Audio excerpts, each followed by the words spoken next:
Last year 9 अगस्त 2024, याद होगा आप सबको, ये तारीख याद होगी इसलिए कि कोलकाता के आरजीकर मेडिकल कॉलेज के एक स्टूडेंट के साथ रेप और फिर उसका मर्डर हुआ। काफ़ी उसको लेकर हंगामा हुआ। मामले की जांच फास्ट ट्रैक कोर्ट को सौंपी गई। फास्ट ट्रैक कोर्ट ने अपना फैसला दिया। फैसला ये कि उम्र कैद की सज़ा। उसके बाद उस फैसले को अब हाई कोर्ट में, कोलकाता हाई कोर्ट में चैलेंज किया गया है। अब ये हाई कोर्ट में रहेगा, उसके बाद वहाँ से सुप्रीम कोर्ट जाएगा, तो भी एक लंबा वक्त लगेगा। जो हमारा अपना पुराना इतिहास है उसको देखते हुए तो चलेगा अभी, क्योंकि निर्भया में भी तो 8 साल लगे थे ना, हाई कोर्ट और फिर सुप्रीम कोर्ट में जाकर। तो अभी तो सिर्फ फास्ट ट्रैक कोर्ट का आया। लेकिन खबर या कहानी ये नहीं है। कहानी ये है कि 9 अगस्त को कोलकाता के एक मेडिकल कॉलेज में एक स्टूडेंट के साथ रेप होता है, उसका कत्ल होता है। और उसी कोलकाता में लगभग 9 महीने बाद उसी शहर में एक लॉ कॉलेज में, जहाँ कानून की पढ़ाई की जाती है, जहाँ के बच्चे आगे चलकर कानून के मुहाफिज बनेंगे, केस लड़ेंगे, मुकदमा लड़ेंगे, देश का कानून और लीगल सिस्टम, जुडिशरी सिस्टम कैसा होगा, उसके हिस्सेदारी में वो अपनी भूमिका निभाएंगे। उसी लॉ कॉलेज की एक स्टूडेंट के साथ गैंग रेप होता है 25 जून शाम 7 से लेकर 10:15 के दरमियान। तो पहले मेडिकल कॉलेज और फिर अब लॉ कॉलेज। और ये कोई ऐसा वैसा लॉ कॉलेज भी नहीं है। साउथ कोलकाता लॉ कॉलेज 1970 में ये बना था। कैलकाटा यूनिवर्सिटी से एफिलेटेड है, बार काउंसिल ऑफ इंडिया से एफिलेटेड है, और इसकी एक अच्छी खासी साख है, एक पहचान है। यहाँ से बड़े बड़े नामचीन वकील भी निकले, क्योंकि करीब 55 साल का इतिहास है इस लॉ कॉलेज का, साउथ कैलकाटा लॉ कॉलेज। इसी कॉलेज के पढ़ने वाले और इस कॉलेज के यूनियन के एक प्रेसिडेंट, जो टीएमसी के स्टूडेंट्स लीडर हैं 10 सालों से, ममता बनर्जी की जो पार्टी है, उसी पार्टी से कॉलेज के अंदर, कैंपस के अंदर बाकायदा जो यूनियन रूम होता है, स्टूडेंट्स यूनियन रूम, हर यूनिवर्सिटी में आपने देखा होगा, मैंने दिल्ली यूनिवर्सिटी में देखा है, मैं उसका पार्ट भी रहा हूँ। तो उस रूम में पहले छेड़खानी होती है और फिर उसी यूनिवर्सिटी के उस लॉ कॉलेज के एक सिक्योरिटी गार्ड के रूम में ले जाकर एक स्टूडेंट के साथ, जिसकी उम्र 24 साल है, बाकायदा गैंग रेप होता है। ये पूरी कहानी सुनाऊं उससे पहले आपको ज़रूरी एक चीज़ क्लियर कर दूं कि जब इस लड़की ने 25 जून को ये इंसिडेंट हुआ, घबरा गई, उसने कंप्लेंट नहीं की, लेकिन फिर अगले दिन इसने तय किया कि नहीं, गुनहगारों को सज़ा मिलनी चाहिए, जो भी उसके गुनहगार हैं उनको कानून सज़ा दे, क्योंकि ये खुद एक लॉ की स्टूडेंट थी, कानून की पढ़ाई कर रही थी, तो खुद कानून से पीछे कैसे रह सकती थी। और इसीलिए उसके बाद इसने कंप्लेंट किया, ये जानकर भी कि उसे धमकी मिली है, उसे, उसके बॉयफ्रेंड को, उसके पेरेंट्स को मार डालेंगे। और रेपिस्ट कोई और नहीं है, बल्कि एक पावरफुल स्टेट में जो अभी सरकार चला रही है, उसी पार्टी से जुड़ा हुआ उसकी स्टूडेंट्स यूनियन का एक नेता है। फिर धमकी ये भी है कि अगर तुमने कंप्लेंट की तो तुम्हारे इस रेप के दौरान 2 अलग अलग वीडियो बना लिया, उस वीडियो को इंटरनेट पर वायरल कर देंगे। लेकिन लड़की डरी नहीं, बेशक कुछ घंटे लिए सोचने के, लेकिन पुलिस में रिपोर्ट लिखाई। हालांकि उसकी रिपोर्ट में एक चीज़ है, और उसी से फिर मैं इस कहानी को आगे बढ़ाता हूँ। इस लड़की के बयान के हिसाब से, जो पूरी बयान है पहले वो मैं आपको, जो लॉ कॉलेज की स्टूडेंट है, लॉ कॉलेज की स्टूडेंट के स्टेटमेंट के हिसाब से, उस स्टेटमेंट को मैं आपको पढ़कर सुनाता हूँ। 25 जून को दोपहर करीब 12 बजे एग्ज़ाम देने के लिए फॉर्म भरने के वास्ते ये कॉलेज गई। फॉर्म भरने के बाद मैं यूनियन रूम में बैठ गई, स्टूडेंट्स यूनियन रूम। आमतौर पर स्टूडेंट आराम करने के लिए यहाँ बैठते हैं। वहाँ कुछ और भी स्टूडेंट थे। मनोजीत रूम में आया और कुछ स्टूडेंट से बात करने लगा। ये पहला नाम है, आगे बताऊंगा। वो कॉलेज में टीएमसी छात्र परिषद का अध्यक्ष, इसलिए सब उसकी बात सुनते हैं। वो स्टूडेंट को परिषद में पोजीशन भी दिलाता है। उसने मुझे भी महिला सेक्रेटरी का पद दिलवाया था। करीब 4 बजे सभी स्टूडेंट कमरे से निकलने लगे। मैं भी जाने के लिए निकली। मैं मेन गेट की तरफ जा रही थी कि तभी मुझे मेरी जनरल सेक्रेटरी मिल गई। हम यूनियन रूम से बाहर बैठकर बातें करने लगे। मनोजीत फिर वहाँ आ गया और हमें यूनियन रूम में बुलाया।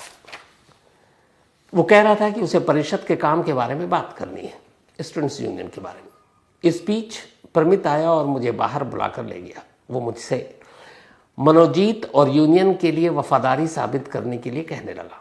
मैंने कहा कि मैं परिषद के काम में पूरी भागीदारी दूंगी। इसके बाद मनोनीत ने मुझे बुलाकर पूछा कि क्या प्रमित ने सब समझा दिया। मुझे इनकी बातें समझ में नहीं आ रही थी। इसके बाद मनोजीत मुझसे कहने लगा कि वो मुझे पसंद करता है, हालांकि उसकी गर्लफ्रेंड भी है, लेकिन अब वो मुझसे शादी करना चाहता है। मैंने मनोजीत को बताया कि मेरा बॉयफ्रेंड है और मैं उसे किसी भी हाल में नहीं छोड़ना चाहती। मैंने मनोजीत को दूर रहने को कहा। इसके बाद हम यूनियन रूम में अंदर चले गए। तब करीब शाम के 7:30 बज चुके थे। मैं अपना सामान लेकर निकलने लगी, तभी मनोजीत ने मुझे रोक लिया। उसने इशारे से जैब और प्रमित को बाहर भेजा और दोनों ने रूम बाहर से बंद कर दिया। मनोजीत मेरे साथ ज़बरदस्ती करने लगा। मुझे पैनिक अटैक आने लगा और सांस लेने में तकलीफ होने लगी। प्रमित और जैद दवा लेकर अंदर आए, फिर उन्होंने मुझे बाहर जाने दिया। मुझे लगा कि शायद मुझे छोड़ दिया गया। मैं डॉक्टर के पास जा रही थी, तभी जैद और प्रमित मुझे खींचते हुए गार्ड रूम में ले गए। मैं गिड़गिड़ा रही थी, लेकिन वो मुझे खींचते रहे। गार्ड भी उनसे मिला हुआ था। वो मेरा साथ देने की बजाय कमरे से बाहर चला गया। ये सिक्योरिटी गार्ड की कमरे का इंसिडेंट है। मैं मनोजीत के सामने गिड़गिड़ा रही थी। उसने मुझे धमकी दी कि अगर मैंने किसी को कुछ बताया तो मेरे बॉयफ्रेंड और माँ बाप को मार देगा। उसने रेप करते हुए मेरे वीडियो बनाए और मुझे ब्लैकमेल किया। ये सब हो रहा था तब प्रमित और जैद सब देख रहे थे। मैंने खुद को छुड़ाने की कोशिश की तो मनोजीत ने मुझे हॉकी स्टिक से पीटा। मैं रात करीब 10 बजे कमरे से निकल गई। बाहर निकलते ही मैंने पापा को कॉल करके बुलाया और पूरी बात बताई। मनोजीत की पावर देखकर मैं एफआईआर लिखवाने में डर रही थी, लेकिन अब मैं पीछे नहीं हटूंगी। ये स्टेटमेंट है उस स्टूडेंट का और ये कायदे से स्टेटमेंट एफआईआर का पार्ट है जो मैंने आपको बताया। अब यहाँ ये कहानी, इस कहानी में जो कुछ आपको सुना है उसमें एक चीज़ आई कि इस पूरे गैंग रेप में 3 कैरेक्टर हैं। पहला, जिसका नाम बाकायदा ये रेप विक्टिम ले रही, मनोजीत मिश्रा, मेन अक्यूज्ड। मनोजीत मिश्रा ये इसी लॉ कॉलेज का एक एक्स स्टूडेंट है और इसी कॉलेज के यूनियन का, स्टूडेंट यूनियन का वो प्रेसिडेंट भी रहा है। उम्र 31 साल है। ये स्टूडेंट पॉलिटिक्स में अच्छा खासा इसका नाम है, वहाँ दबदबा है और ये तृणमूल ने कांग्रेस छात्र परिषद की राजनीति वहीं से करता है। हालांकि लगभग इसको 10 साल हो गए और ये पास आउट हो गया, लेकिन पास आउट होने के बावजूद इस यूनिवर्सिटी में इसका अब भी दखल आता जाता है। और सबसे बड़ी बात यह है कि पास आउट होने के बाद मनोजीत मिश्रा जानते हैं क्या करता है? वो एक criminal lawyer, practising criminal lawyer है। क्राइम के केसेस को अदालत में लेकर जाता है, क्योंकि लॉ यूनिवर्सिटी से पढ़ाई की तो वकील बनना था, तो एक प्रैक्टिसिंग क्रिमिनल लॉयर है। दूसरा जो नाम आया है वो है जैब अहमद।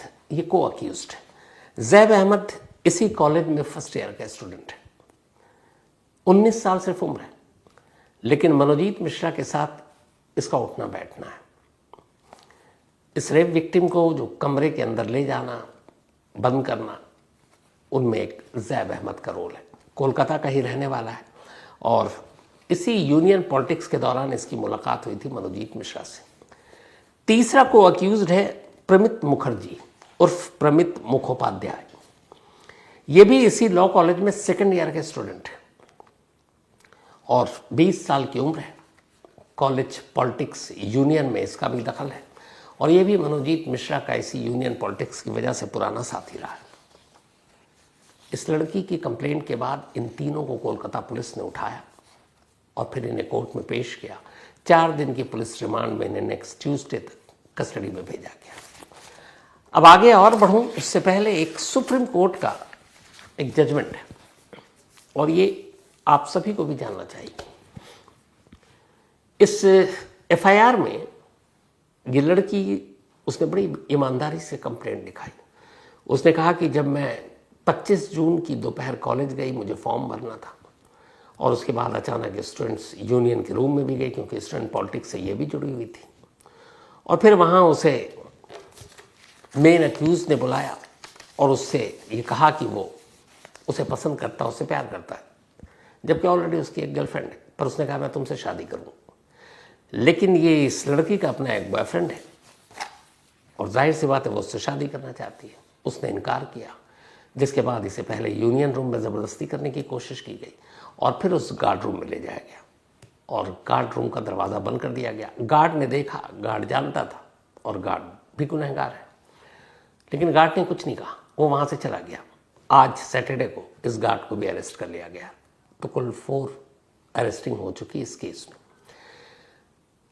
इस लड़की का ये भी कहना है कि जब उसके साथ ये गैंगरेप हुआ तो फिर यूनिवर्सिटी के गेट को भी लॉक कर दिया गया था ताकि कोई अंदर ना आए और इसकी चीख ना सुने, और फिर रात 10 बजे के बाद वो गेट खुला।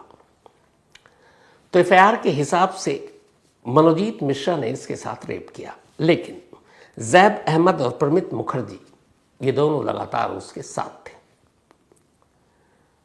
तो अब जो एफआईआर दर्ज हुई है और जो हमारा नया कानून है और सुप्रीम कोर्ट का एक ऐतिहासिक जजमेंट है, उसके हिसाब से अगर ये एक सुप्रीम कोर्ट का 2003 का एक जजमेंट है जो अशोक कुमार बनाम हरियाणा स्टेट, इसमें एक गैंगरेप का केस आया था। उस गैंगरेप के केस में ये हुआ था कि उसमें रेप करने वाला एक था, लेकिन उसके साथ कुछ और उसके साथ ही खड़े थे। तो अदालत में बहस हुई कि भाई मेन अक्यूज तो एक है तो बाकी को छोड़ दिया जाए। तब सुप्रीम कोर्ट ने एक ऐतिहासिक फैसला दिया था। सुप्रीम कोर्ट ने कहा था कि ज़रूरी नहीं है कि किसी गैंग रेप में, गैंग रेप का मतलब होता है एक से ज़्यादा लोग शामिल हों, तो किसी गैंग रेप में सभी रेप करें, लेकिन अगर उस गैंग रेप के दौरान लोग वहाँ पर हैं और वो उस रेप में शामिल भी नहीं है लेकिन खामोश देख रहे, विरोध नहीं कर रहे, तो सब के सब आरोपी हैं, सब के सब गुनहगार हैं और उन सबको भी वही सज़ा मिलनी चाहिए जो एक रेपिस्ट को मिलनी चाहिए। इस सुप्रीम कोर्ट का जजमेंट था। यानी अगर कहीं पे कोई रेप हो रहा हो, गैंग रेप, और करने वाला 1-2 हो, लेकिन उसके 2-3 साथी खड़े हुए हैं और वो खामोश है, बल्कि वो मदद कर रहे हैं, विरोध भी नहीं कर रहे हैं, तो फिर वो भी गुनहगार है। सुप्रीम कोर्ट के इसी जजमेंट के बाद कोलकाता पुलिस ने इस लड़की के बयान के बाद जो केस दर्ज किया है उसमें रेप करने वाला एक मनोजीत मिश्रा, लेकिन इसे गैंग रेप के केस में दर्ज किया गया। क्यों? क्योंकि हमारा नया कानून भी यही कहता है। नया कानून भी यही कहता है कि बेशक गैंग रेप में सभी शामिल ना हो, लेकिन वहाँ जितने लोग हैं और वो उसको सपोर्ट कर रहे हैं वो सब भी रेपिस्ट हैं। तो इसीलिए इस केस में 3 लोगों को अभी तक, आज चौथा जो है वो है गार्ड, क्योंकि गार्ड ने देखा और उसकी जिम्मेदारी बड़ी थी, लेकिन वो वहाँ से चला गया। और 3 तो बाकायदा इसमें शामिल थे। मनोजीत रेप कर रहा था, लेकिन उसके दोस्त जूनियर जैब अहमद और प्रमित मुखर्जी ये सब कुछ देख रहे थे। तो इसीलिए नए कानून के तहत इन तीनों को गैंग रेप के तहत मुकदमा इनके खिलाफ दर्ज किया गया है और आगे अदालत में इसी के तहत मुकदमा चलेगा। जो इस कंप्लेंट के बाद कोलकाता पुलिस ने रेप विक्टिम का मेडिकल कराया। उस मेडिकल को कराने के बाद जो चीज़ें सामने आई वो इस बात की पुष्टि करती हैं कि इस लड़की के साथ रेप हुआ है। उसके प्राइवेट पार्ट में चोट के निशान, नाखून और खरोंचने के निशान, ये सारी चीज़ें, और साथ में ये कि हाँ ये एक रेप केस है, मतलब मेडिकल रिपोर्ट से ये कंफर्म हो गया। 3 पहले पकड़े गए थे, चौथे की गिरफ्तारी हो चुकी है। अब अदालत में आगे भी ये मामला जाएगा, लेकिन यहाँ पे जो सबसे बड़ा सवाल है वो यही है कि जहाँ कानून की पढ़ाई जा रही है, जहाँ बताया जा रहा है कि समाज में, देश में नाइंसाफ़ी के ख़िलाफ़ कैसे लड़ना है, कैसे मुकदमा लड़ना है, कैसे जुर्म को रोकना है, कैसे मुजरिमों को सज़ा दिलाई जानी है, अगर ऐसी जगहों पर ऐसे इंसिडेंट होते हैं तो बड़ा भरोसा टूटता है। एक लॉ कॉलेज के अंदर ही एक कानून को तोड़ा जा रहा है, न तोड़ा जा रहा बल्कि उस कानून की आबरू लूटी जा रही है। और ये सब कुछ कोलकाता के एक लॉ कॉलेज में हुआ। हिम्मत है इस लॉ के स्टूडेंट की भी, जिसने जो पढ़ाई कर रही थी उसको कम से कम उसने आगे रखा और ये तय किया कि अपने गुनहगारों को सज़ा दिलाएगी। गुनहगार सब पकड़े जा चुके हैं। देखना ये है कि ये फास्ट ट्रैक कोर्ट में होगा और फिर आगे क्या होगा और कितने दिनों में सज़ा मिलती है, क्योंकि इससे पहले कि हम सब केस में देख चुके हैं और ये तो लॉ यूनिवर्सिटी का मामला है। तो यहाँ से अदालत और कानून की लड़ाई कैसे लड़ी जाएगी और कहाँ तक आगे जाएगी आने वाले वक्त में देखेंगे। लेकिन वाकई नहायत अफसोस है कि अब मतलब मेडिकल कॉलेज भी सुरक्षित नहीं, लॉ कॉलेज भी सुरक्षित नहीं, घर भी सुरक्षित नहीं, सड़क भी सुरक्षित नहीं, पब्लिक ट्रांसपोर्ट भी सुरक्षित नहीं। तो फिर क्या कीजिएगा। महिलाओं के खिलाफ होने वाले ये जो जुर्म है ये कैसे रुकेगा। कब बदलाव आएगा, कब हमारी सरकार इसको लेकर सख्त होगी, कब हमारा कानून तो सख्त है लेकिन उस सख्ती को जो इजहार करते हैं उसमें इतना वक्त लग जाता है कि फिर भूल जाते हैं, खौफ दूर हो जाता है। पर उम्मीद यही है कि शायद इस मामले में जल्दी कोई फैसला है, गुनहगारों को सख्त से सख्त सज़ा मिले और ये जो स्टूडेंट पॉलिटिक्स के नाम पर जो गुंडागर्दी होती है इस पर लगाम कसी जा सके। तो फिलहाल कहानी में इतना ही। अब आपसे मुलाकात होगी मंडे को। वैसे कल आज तक पर रात 11 बजे क्राइम कहानियाँ विश्रम आप चाहें तो देख सकते हैं, सुन सकते हैं। और वैसे किसी नई कहानी के साथ आपके सामने हाजिर होऊंगा मंडे रात 9 बजे। तो तब तक अपना और अपनों का ख्याल रखिएगा।